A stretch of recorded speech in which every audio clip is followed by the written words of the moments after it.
دیو جنا درې ځایونه داسې درې چې هلته د مستحب عمل درجه او ثواب د فرضو نه سوا دی.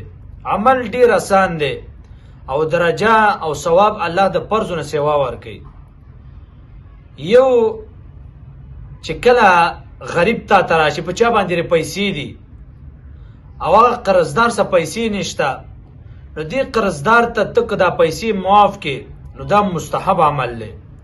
او که ته له مهلت ورکې نو مهلت په دغه ټیم کې ورکول دا فرض دی. خو به هر حال تا هغه پیسې دا غریب ته معاف کړې نو یو مستحب عمل دی چې یو غریب ته پیسې معاف کړې. الله رب العزت دومره خوشحالیږي چې د فرضو نه سوا درجه دی انسان له ورکوي.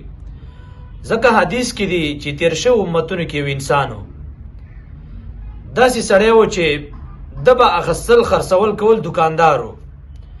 نو خپل غلام ته یې وویل چې کله تاله غریب راشي وس یې نه کېږي نو ډېره نرمي وسه کوه، اشیاء له مفت ورکوه.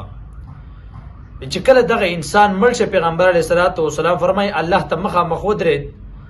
الله رب العزت ته وفرمایل تا خلکو ته پیسې معاف کړې، تا په خلکو باندې شفقت تی وکړه ورحمېدې پې. الله فرمایي زه ستانه ډېر غفور رحیم ذات یم، زه ستانه ډېر بخونکی ذات یم، زه ته مې معاف کړې. نو ګوره معمولي عملو چې غلام ته صرف ویل چې غریب راشي نو اشیاء له مفت ورکوه، الله رب العزت دغه معمولي عمل باندې معاف کړه.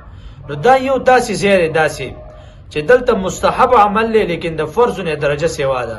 دویم چې کله په تا باندې څوک سلام وکړي السلام علیکم، نو څوک چې جواب بیرته واپس ورکوي وعلیکم